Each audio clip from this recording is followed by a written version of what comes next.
ఓం నమో వెంకటేశాయ. నేను మీ శ్రీనని వెంకటేశ్వరమని. సృష్టి 3వ అధ్యాయం. సృష్టికర్త బ్రహ్మ సంకల్ప సృష్టిలో ఆవిర్భవించిన సనక సనాదులు నలుగురు బ్రహ్మ ఆజ్ఞను తిరస్కరించి లోక సంచారం కోసం వెనుదిరిగి వెళ్ళిపోయారు. తన ప్రయత్నానికి ఆదేశానికి అంతరాయం కలిగినందుకు నివ్వెరపోయాడు బ్రహ్మ. ఆలోచనలో పడ్డాడు. పరబ్రహ్మ అయిన శ్రీహరి సంకల్పం ఎలా ఉంటే అలాగే జరుగుతుంది అన్న ఓదార్పు ఆయనలో కలిగింది. ఆలోచన విరమించి బ్రహ్మ కళ్ళు మూసుకున్నాడు. ఆయన హృదయంలో ప్రణవం ప్రతిధ్వనిస్తుంది. ఓ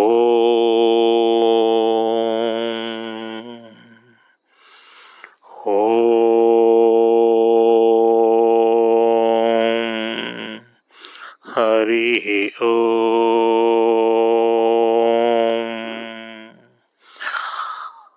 హరి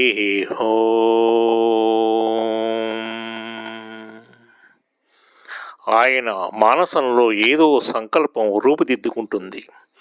భూమధ్య భాగాన్ని చూపుడు వేలుతులు సృష్టించి నెమ్మదిగా కళ్ళు తెరిచాడు. ఆయన ఎదురుగా ఒకరి తర్వాత ఒకరుగా 90 మానసపుత్రులు ఆవిర్భవించారు. అందరూ తెల్లటి వస్త్రాలు ధరించి ఉన్నారు. 25 వయసులో ఆవిర్భవించిన తన మానసపుత్రుల్ని బ్రహ్మ ఆనందంగా చూశాడు. ఆర్య, మీరెవరు, మేమెవరము అన్నారు మానసపుత్రులు. శ్రీ మహావిష్ణు పుత్రుడను, సృష్టిలో ఆదిజుడుని, సృష్టికర్త అయిన నా పేరు బ్రహ్మ. మీరు నా మానసపుత్రులు అని వివరించాడు బ్రహ్మ. మానసపుత్రులు తండ్రికి నమస్కరించారు. కుమారులారా, మీకు నామనిర్దేశం చేస్తున్నాను. అత్రి, మరీచి, భృగువు, పులస్తుడు, పులహుడు, క్రతువు, కర్ధముడు, అంగీరసుడు, వశిష్ఠుడు అనే నామధేయాలు నిర్ణయించాడు. సంకల్ప సంభవులారా, విశ్వ సృష్టి విన్యాసాన్ని ప్రారంభించి ఆ మహత్కార్య నిర్వాహకులుగా మిమ్ములను సృష్టించాను. బ్రహ్మ మానసపుత్రులుగా ప్రఖ్యాతులయ్యే మీ నుండి దేవ, గంధర్వ, కిన్నెర, కింపురుష, గరుడ, రాక్షసాది వివిధ పురాణుల ఉత్పత్తి జరగాల్సి ఉంది.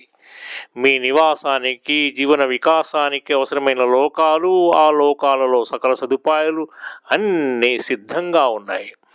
సకాలంలో మీకు పత్నులు లభిస్తారు. పత్నులా? అత్రి ఆశ్చర్యంగా అడిగాడు. పత్నులంటే ఎవరు తండ్రి?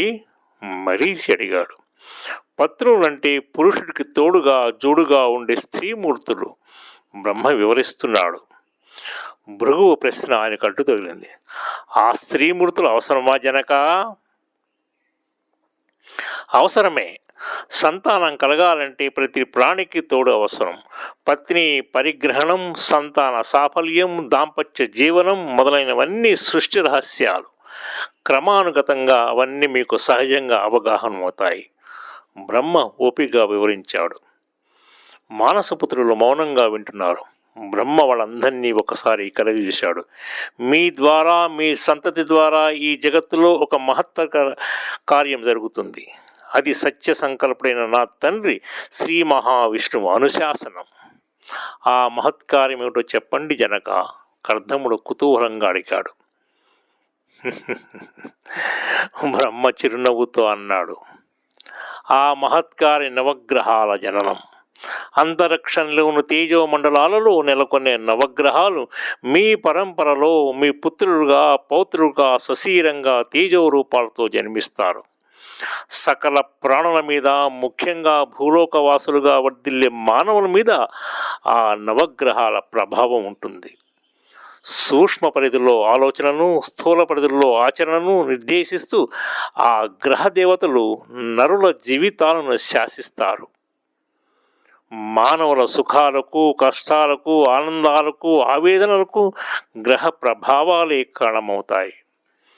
ఆ గ్రహ దేవతలను ఆరాధించి ప్రసన్నం చేసుకోవడం ద్వారా నరులు సుఖశాంతులు పొందగలుగుతారు. మానవుల ఆరాధనలకు అవకాశం కలిగించాలన్న ఆ శ్రీహరి సంకల్పమే నవగ్రహాల తేజోరూపాల నిర్మాణానికి కారణం. మానసపుత్రులు చిరునవ్వు నవ్వుతూ చూస్తున్నారు. మీ జీవన సాధనకు, జీవరాశుల సృష్టికి అనువైన ప్రాకృతిక సౌకర్యాలన్నీ ఆ జగన్నాయకుని సంకల్పంలో సర్వం సిద్ధంగా ఉన్నాయి. తగిన ప్రదేశాలలో ఆశ్రమాలు ఏర్పాటు చేసుకొని విష్ణు సేవా భావనతో సత్సంతానాన్ని ఉత్పత్తి చేయండి. మానసపుత్రులు సవినయంగా తలలు వంచారు. మెల్లగా తలెత్తి ఒకరినొకరు చూసుకున్నారు. ఇప్పుడు మేము ఏమి చేయాలి? సోదర మానసపుత్రుల ఆలోచనను పసిగట్టిన వశిష్ఠుడు అడిగాడు. అనువైన ప్రదేశాలలో నివాసాలు ఏర్పాటు చేసుకొని ఈ జగత్తుకే జనకులైన ఆ శ్రీహరిని ధ్యానిస్తూ అదే ప్రధాన విధిగా గడుపుతూ ఉండండి. ప్రస్తుతానికి ధ్యానమే మీ కర్తవ్యం. మీలో తలెత్తే సందేహాలకు సమాధానాలు, తదనంతరం కర్తవ్యాలు అన్నీ మీకు ధ్యానంలోనే లభిస్తాయి. నా సృజన పరంగా సకాలంలో మీకు సతులు లభిస్తారు. సతులకు పతులుగా సహజీవనం సాగిస్తూ సంతానాన్ని ఉత్పత్తి చేయండి అన్నాడు బ్రహ్మ. తమరి ఆజ్ఞ వెనక అన్నారు మానసపుత్రులు. వెళ్ళండి, విజయోస్తు చెయ్యెత్తి దీవించాడు బ్రహ్మ. సనకాది మానసపుత్రులాగా తన ఆజ్ఞను తిరస్కరించకుండా వెళ్తున్న యువ మానసపుత్రులను తృప్తికరంగా చూస్తూ బ్రహ్మ చిరునవ్వు నవ్వుకున్నాడు. శ్రీ మహావిష్ణువు మాటలు ఆయన హృదయంలో ప్రతిధ్వనించాయి.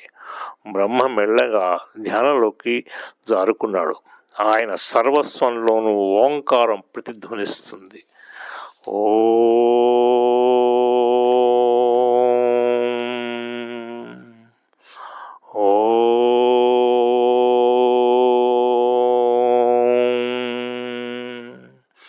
ధ్యాన నిష్టలో ఉన్న బ్రహ్మ కుడిచేటి బొటన వేలి నుండి ఒక పురుషుడు 25 వయసు వాడు ఆవిర్భవించాడు. ఎర్రని వస్త్రాలు ధరించి అతడు బ్రహ్మ వైపు చూస్తూ నిలుచున్నాడు. బ్రహ్మ ఎడమ చేతి బొటన వేలు నుండి ఒక స్త్రీ ఆవిర్భవించింది. నిండు యవ్వనంలో ఉన్న ఆ వనిత తెల్లటి చీర ధరించి ఉంది. పురుషుడి సమీపంలో నిలుచున్న ఆమె కూడా బ్రహ్మ వైపే చూస్తుంది. బ్రహ్మ తన ధ్యానం చాలించి కళ్ళు తెరిచి ఆ ఇద్దరిని చిరునవ్వుతో చూశాడు. తనెవరో వాళ్లకు వివరించాడు. పురుషును చూస్తూ ఇలా అన్నాడు బ్రహ్మ. కుమారా, నువ్వు నా మానసపుత్రుడివి. ప్రజాపతుల శ్రేణిలో నేను సృష్టించాను.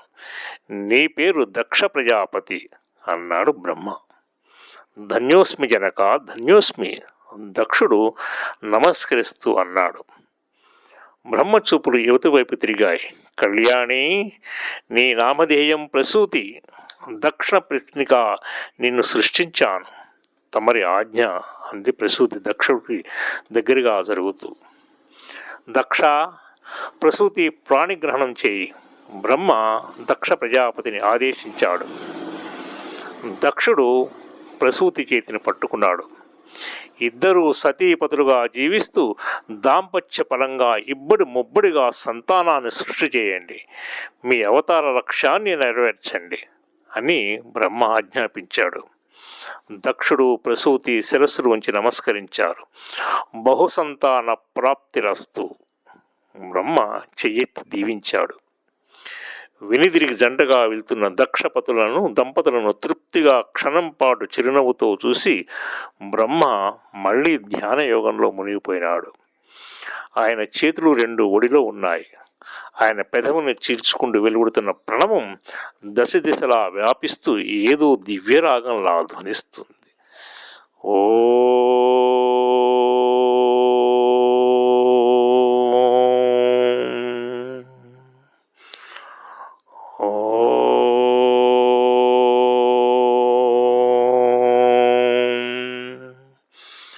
బ్రహ్మదేవుడి ఒడిలో ఒక బాలుడు ప్రత్యక్షమైనాడు.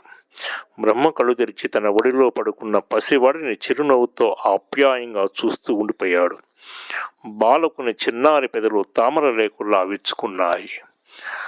నారాయణ అన్నాడు బాలుడు చిన్నారి చిరునవ్వుతో. బ్రహ్మ పసివాణ్ణి 2 చేతులతో ఎత్తి తన ముందు నిలబెట్టాడు. బాలుడు చిరునవ్వుతో ఆయననే చూస్తూ ఉన్నాడు. కుమారా, నీ పేరు నారదుడు. బ్రహ్మ మందహాసం చేశాడు.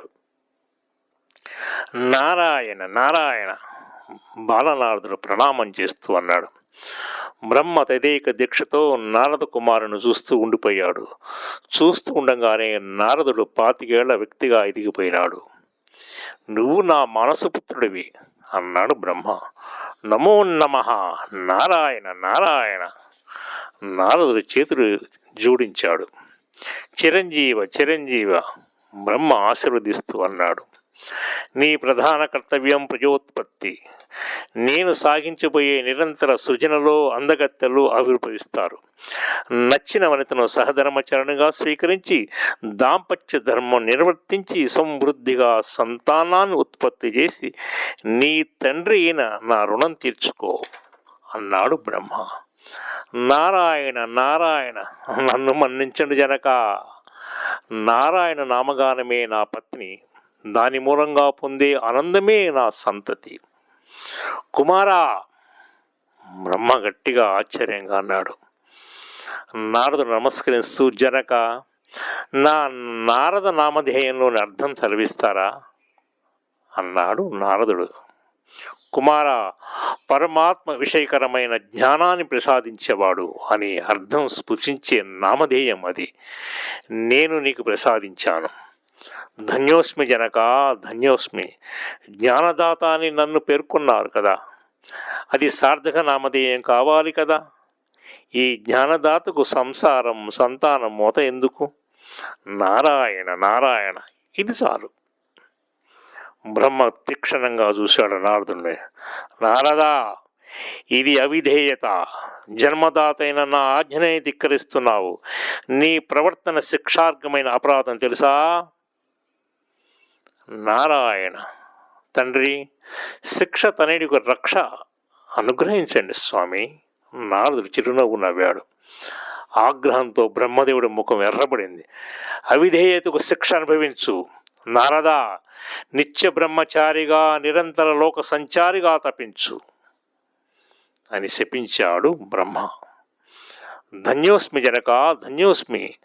నా నిత్య బ్రహ్మచర్యానికి నిరంతర లోక సంచారానికి నారాయణ నామ సంకీర్తనని చేసి తదేక ధ్యానంతో తపిస్తాను, సంకీర్తన తపస్సు సాగిస్తాను అన్నాడు నారదుడు. బ్రహ్మ ఆవేశం గల, నారదా, నీకు ఒక చోట నిలకడగా కాలు నిలవదు. ఇది విధాత శాపం. బ్రహ్మ కంఠంలో ఆవేశం ప్రతిధ్వనించింది. మీ ఆగ్రహం నాకు అనుగ్రహం తండ్రి, నన్ను దీవించండి. ఇప్పుడే నా సంచారం ప్రారంభిస్తాను. అనంతమైన ఆనందాన్ని, శక్తిని ఇచ్చే ఆ నారాయణ నామ సంకీర్తనను ధ్యానిస్తూ ముల్లోకాలలో సంచరిస్తాను. నారదుడు చిరునవ్వుతో నమస్కరిస్తూ వెనుతిరుగుతున్నాడు. బ్రహ్మదేవుడు అతన్నే చూస్తున్నాడు. ఆయన ఆవేశం మందహాసంగా మారింది. అంతా విష్ణు సంకల్పం. ఆ విశిష్ట సంకల్పాన్ని తన సంకల్పం వికల్పం చేయలేదు. ఆయన నారదుడిని చూస్తూ నారాయణ అర్పణం అన్నాడు తృప్తిగా. నారదుడు ఆ దివ్యమైన నారాయణ సంకీర్తనను మధురంగా ఆలపిస్తూ ముందుకు సాగుతున్నాడు. నారాయణ హరి నమో నమో, నారాయణ హరి నమో నమో, నారద సంహిత నమో నమో, నారద సంహిత నమో నమో, నారాయణ హరి నమో నమో, నారాయణ హరి నమో నమో. ఓం నమో వెంకటేశాయ.